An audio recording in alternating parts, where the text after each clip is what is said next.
Tamil cinema കണ്ട ഏറ്റവും മികച്ച അഭിനേതാക്കളിൽ ഒരാളുടെ ഏറ്റവും നല്ല സിനിമ, അവൾ മനോഹരമായി പാട്ട് പാടിയിരുന്ന ഒരു പെൺകുട്ടി, കുയിലിനെ പോലെ പാട്ട് പാടുന്നവൾ. കുയിലിക്ക് വേണ്ടിയുള്ള കാത്തിരിപ്പിലാണ് മരിക്കാതെ അദ്ദേഹം ആ കിടക്കയിലുള്ളത്.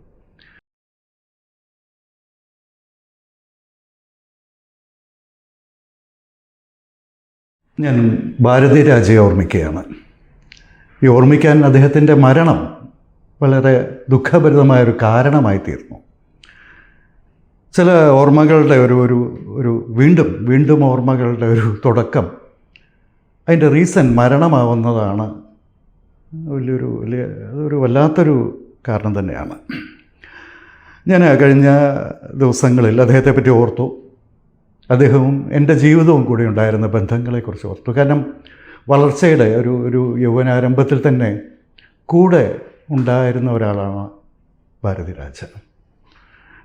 അദ്ദേഹം പഠിപ്പിച്ച സിനിമയുടെ, കാഴ്ചയുടെ ഒക്കെ പാഠങ്ങളാണ് എൻ്റെയും ജീവിതത്തിൽ വലിയൊരു സ്വാധീനം ഉണ്ടാക്കിയിട്ടുണ്ട്. ഭാരതിരാജയുടെ സിനിമകളുടെ പല സിനിമകളും അദ്ദേഹത്തിന് രണ്ട് പാതിയിൽ അദ്ദേഹത്തിൻ്റെ സിനിമകളെ ഞാൻ മാറ്റിവെക്കുന്നു. ഒന്നാം പാതി ഏത് മാസ്റ്റർ ഡയറക്ടറെയും പോലെ അദ്ദേഹത്തിനും വളരെ ശ്രദ്ധേയമായ പല സിനിമകളും ഈ ഒന്നാം പാതിയിലുണ്ടായിരുന്നു. രണ്ടാം പാതി മിക്ക മാസ്റ്റർ സംവിധായകരെയും പോലെ അത്രത്തോളം സമ്പന്നമോ അത്രത്തോളം എടുത്തു പറയാവുന്നതോ ചരിത്രത്തിലേക്കുള്ള നീക്കിയിരിപ്പുകളോ ഇല്ലാത്ത ഒരു രണ്ടാം പാതിയാണ് ഭാരതിരാജയ്ക്കുള്ളത്. ഞാൻ ഈ ആദ്യ പാതിയിൽ അദ്ദേഹത്തിൻ്റെ ആദ്യത്തെ സിനിമയായ 16 വയതിലെ കിഴക്കേ പോകുൻട്രയിൽ, ചുവപ്പ് റോജാക്കൾ തുടങ്ങിയ സിനിമകളുടെ ഇടയിൽ നിന്ന് ഞാൻ ഒരു സിനിമ എടുക്കുന്നു. ഈ ഒരു ഓർമ്മയ്ക്ക് വേണ്ടി എനിക്ക് ഏറ്റവും ഇഷ്ടപ്പെട്ട സിനിമ ഭാരതിരാജയുടെ ആ സിനിമ മുതൽ മര്യാദയാണ്. എന്തുകൊണ്ട് ഞാൻ മുതൽ മര്യാദ സെലക്ട് ചെയ്യുന്നു? കാരണം അതുപോലത്തെ ഒരു സിനിമ തമിഴിൽ അക്കാലത്ത് ഇറങ്ങിയത് ഇപ്പോഴും എൻ്റെ അത്ഭുതമാണ്. 1985 മുതൽ മര്യാദ ഭാരതിരാജ ഡയറക്റ്റ് ചെയ്യുന്നത്. ആ സിനിമയിൽ നായകൻ ശിവാജി ഗണേശനായിരുന്നു.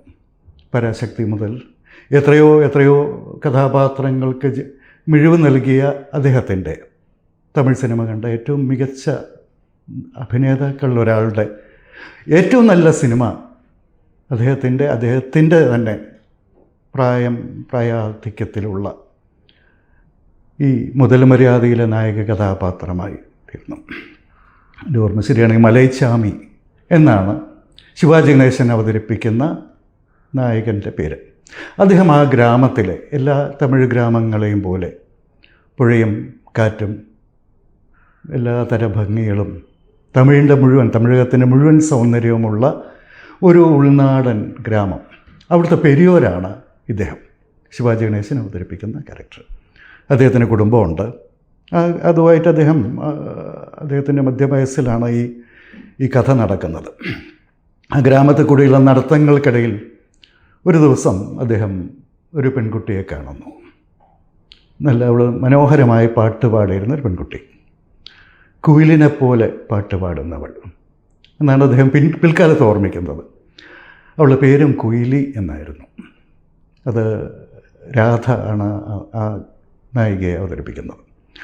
അവർ തമ്മിലുള്ള ഒരു ഇഷ്ടം, ആ ഇഷ്ടം ചെന്നെത്തിയ ദൂരങ്ങൾ, അവർ പാട്ടുകൊണ്ടും കാഴ്ച കൊണ്ടും സ്പർശം കൊണ്ടുമൊക്കെ ഉള്ള അവരുടെ സംസാരങ്ങൾ, ഈ ഒരു പ്രായത്തിൽ വളരെ കുറഞ്ഞ, അല്ലെങ്കിൽ അക്കാലത്തെ തമിഴ് ജാതീയ വ്യവസ്ഥയിൽ രണ്ട് അറ്റത്ത് നിൽക്കുന്ന, സാമ്പത്തികമായിട്ടും സാമൂഹികമായിട്ടും എല്ലാ തരത്തിലും അയാൾക്ക് ഒരു തരത്തിലും അദ്ദേഹത്തിന് ഈ ആ ഗ്രാമത്തിൻ്റെ പെരിയോർക്ക് ഒരു തരത്തിലും താരതമ്യമില്ലാത്ത ഒരു പെൺകുട്ടിയോടുള്ള അടുപ്പം അദ്ദേഹത്തിൻ്റെ ജീവിതത്തെ, അവളുടെ ജീവിതത്തെ മൊത്തം ബാധിക്കുന്നതാണ് ഈ സിനിമ എന്ന് ഞാൻ സിനിമയുടെ ആദ്യത്തെ കാഴ്ചയിൽ വിചാരിച്ചു.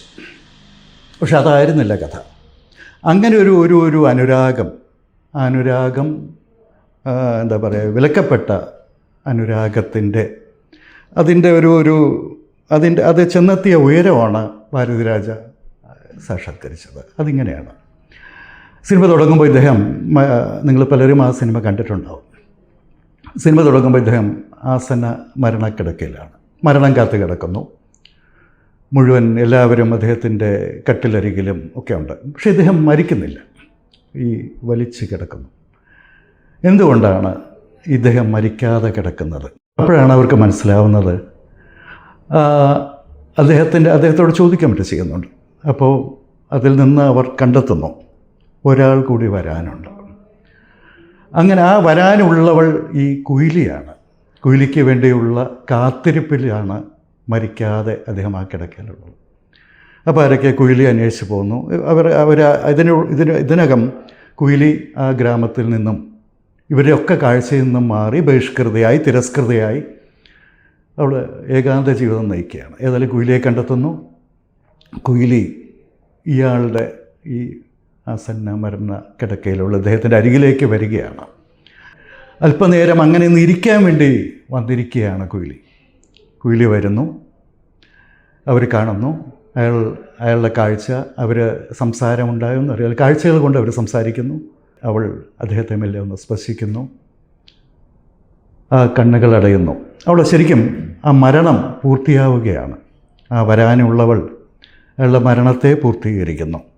ഇത് ശരിക്കും എനിക്ക് പിന്നീടുള്ള എല്ലാ കാഴ്ചയിലും പിന്നെ ഞാൻ മാർക്കസിനെ പിന്നീടാണ് വായിക്കുന്നത്. പക്ഷേ മാർക്കസിൻ്റെ ക്യാരക്ടേഴ്സിനെ പോലെ ഈ ഒരു പ്രണയം ചെന്നെത്തുന്ന ദൂരം, അതിൻ്റെ ആ പടവുകൾ, അതിൻ്റെ ദുഃഖഭരിതവും ബഹിഷ്കൃതവും ഏകാന്തവും തിരസ്കൃതവുമായ പടവുകൾ ഓരോന്നായി കയറിപ്പോയൊരു നായകൻ, ഈ നായിക. ഈ സിനിമ ഞാൻ ഭാരതിരാജയുടെ ഏറ്റവും മികച്ച സിനിമയായിട്ട് കരുതുന്നത്, ഇത് അക്കാല തമിഴ് സിനിമയിൽ എല്ലാതരം സാമ്പ്രദായികമായിട്ടുള്ള ആ ഫ്രെയിം വർക്കിലും ഒതുങ്ങി നിന്ന് സിനിമ എടുത്തു പോകുന്ന ഒരു കാലത്ത് ഇങ്ങനെ ഒരു പ്രണയത്തെ സങ്കല്പിച്ചത്, ആസന്ന മരണനായ ഒരാളിലേക്ക് ഈ ബഹിഷ്കൃതയായിട്ടുള്ള അയാളുടെ പൂർവ്വകാമുകി അയാളുടെ കാമുകി വരുന്നത്, ആ വരവിൽ, ആ കാഴ്ചയിൽ, അതോടുകൂടി അവൾ ആ മരണം പൂർത്തിയാക്കുന്നത്. ഈ സിനിമ എനിക്ക് എൻ്റെ തമിഴ് സിനിമയെക്കുറിച്ച്, ഭാരതരാജയെക്കുറിച്ച്, സിനിമയിലെ പ്രണയത്തെക്കുറിച്ച്, ജീവിതത്തിലെ പ്രണയത്തെക്കുറിച്ച്, അതിനെക്കുറിച്ചുള്ള പല സങ്കല്പങ്ങളും മാറ്റി എഴുതാൻ മാത്രം ഗംഭീരമായിരുന്നു മുതൽ മര്യാദ. ഇതിൽ ആ സിനിമ വളരെ അത്യാവശ്യം നല്ല ഹിറ്റായി എന്ന് പറയാം. പല അവാർഡുകൾ കിട്ടി. അതിലെ പൂങ്കാറ്റ് തിരുമ്പുമ തുടങ്ങി